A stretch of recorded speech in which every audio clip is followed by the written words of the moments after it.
Hello, my name's Duncan, and I'm a psychoacoustician.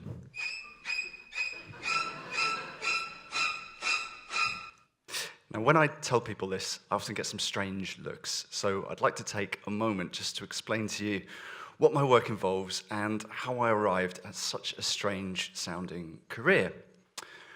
When I was a teenager, I was introduced to the world of sound recording, and this was in the days of recording onto 2-inch reel-to-reel machines that were about the size of a fridge. And what amazed me was how different sounds sounded when they came back off tape, as opposed to how they sounded in the room at the time. And we've all experienced this phenomenon at some point when we've listened to our own answer phone message and thought, who is that strange person? So I became really fascinated with what happens in our brains when we hear sounds and how we attach meaning to those sounds. And that could be speech, planes, trains, automobiles, or, as we'll see in the case of this talk, music. So, if I asked everybody in the room to put their hands up if they hate music, I'd be surprised if I could see any hands go up. No, none, okay, good. Problem solved, talk's over, go home. Well, maybe not, because I'm willing to bet that we all like slightly different kinds of music. Maybe you don't like the same kind of music as the person sat next to you. So instead of that, what I'd like to ask you to do is to imagine your favorite piece of music. Just take a moment, get it in your mind's ear. Most of us can do this pretty easily, and those pieces of music usually have all kinds of connotations and memories and feelings and emotions wrapped up in them. Even if you're not a musician, you've probably also performed music with other people. If you've ever sung Happy Birthday, or a stadium chant, or a Christmas carol, you've performed music with other people and got some joy out of doing that. Now imagine a world without music. Imagine that you can never perform that piece of music again, or maybe never even hear your favorite piece of music again.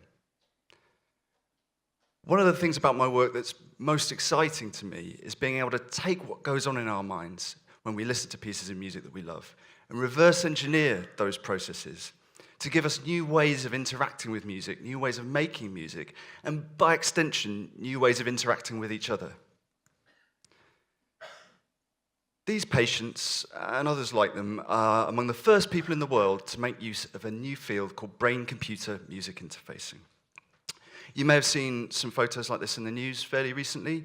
My mentor in Plymouth, a composer called Eduardo Miranda, working here with locked-in patients, and in particular, a locked-in former concert violinist.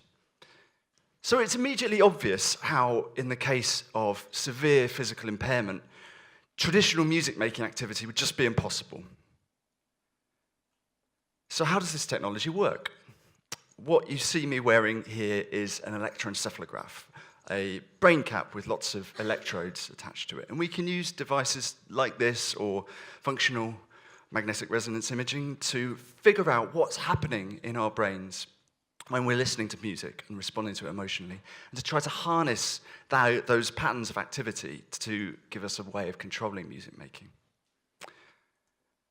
Now, this isn't just for people with severe physical impairment. Our pigs might fly scenario is that anyone in this room would put the brain cap on and we'd be able to turn your thoughts into music in real time. Of course, this technology is very much in its infancy at the moment. But hopefully, by the end of this talk, you'll have seen a few ways that we're making inroads into allowing this to become a reality. First, I'd like to show you a system in action in a short video. And I'm about to set up a demo of the musical Brain Cap. I'm just going to switch this onto a time lapse when we set it up. So while I go in fast forward, I'll just explain that, it's all right, we can leave the lights down, that what you're going to see is me putting the brain cap on and the system trying to estimate how I feel at the time and then create new music for the self-playing piano, which is what this clever little toy is in front of me.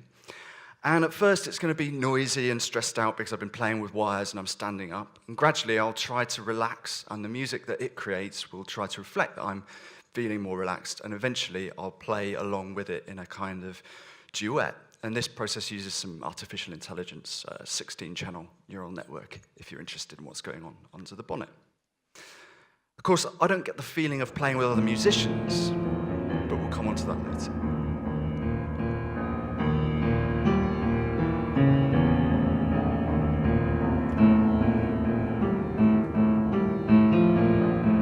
It's red brain waves.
So hopefully you could all hear that the AI gradually learns what I'm playing with it, and then it responds to me, and we have a kind of a jam, even if it's not exactly like playing with another musician.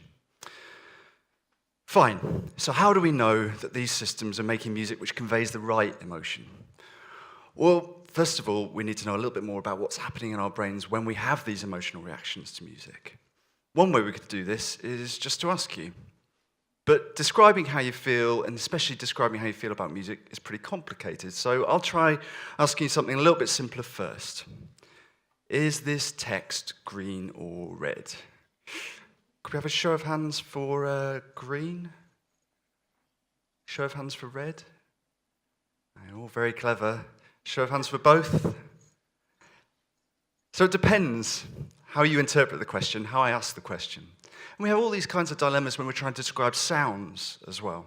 So I want to take 30 seconds to just play you a sound illusion, and we'll see how much more complicated it could get.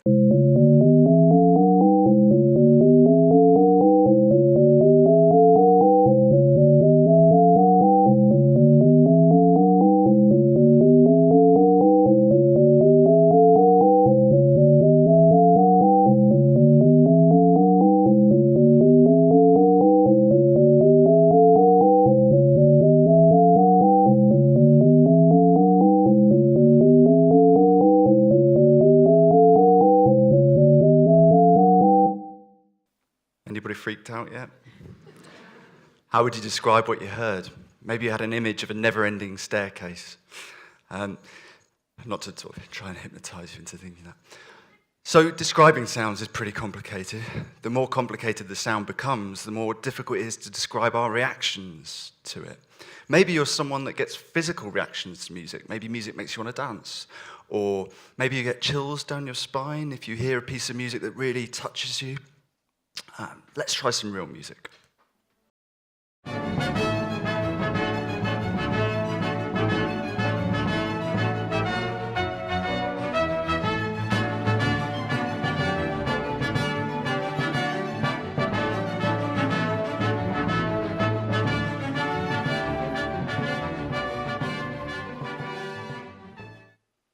How did that make you feel? Fantastic, that's a good answer, yeah. So if you had said happy or joyful or fantastic or words to that effect, you're probably pretty close to the composer's original intention. As I'm sure many of you in the room will know, that of course is Ode to Joy by Beethoven. But if you ask people of a certain age and demographic, you might get a very different answer, because this is also the music used in the film Die Hard, when Alan Rickman plays the villain and gets up to all kinds of naughty behavior. So the point is that if you combine music with storytelling and imagery, you end up with this very powerful cocktail of emotions and memories. And filmmakers have known about this and exploited it for a long time.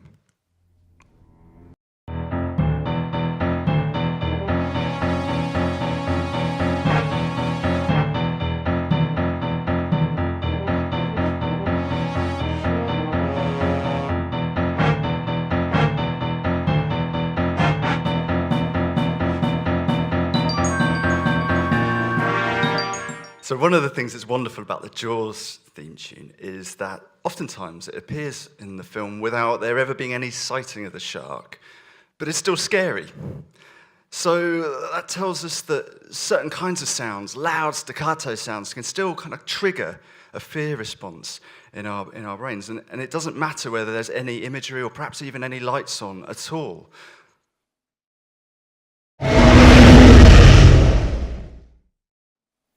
You're supposed to be scared.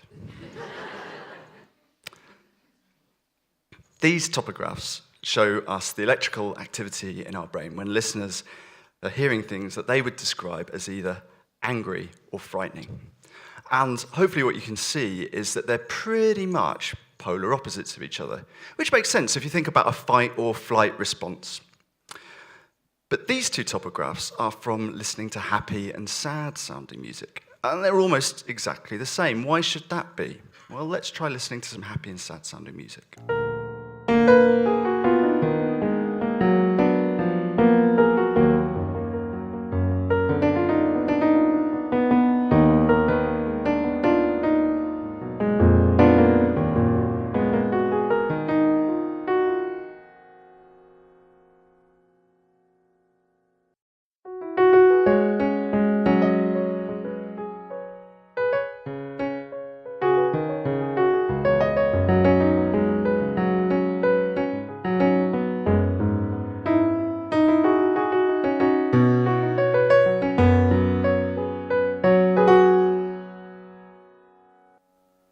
Hopefully you could tell which was which, because this was played by my artificial intelligence algorithm that you saw me playing with earlier, acting autonomously. So it hasn't learned all about music from me just yet, but we'll get there with it.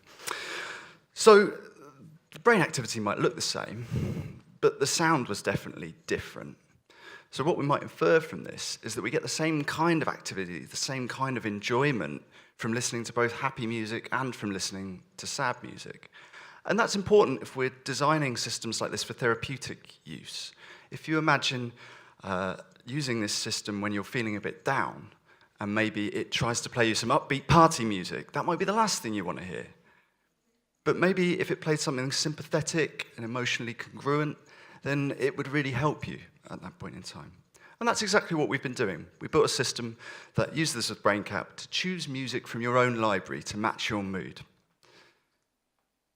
Imagine coming home from work using a smaller version of that system, maybe a sensor on the back of your glasses, that builds a playlist for you, the way you feel that day after however that day's gone, however the traffic's been, that helps you at that time. Or maybe going for a run and having a system build motivational music based on your gait, your cadence, your heart rate. So our pigs aren't flying just yet. But what this technology is allowing us to do is to think about a world where there isn't a middleman between the way we feel and the music that we love, and the way that those two things can interact. Thank you very much for listening.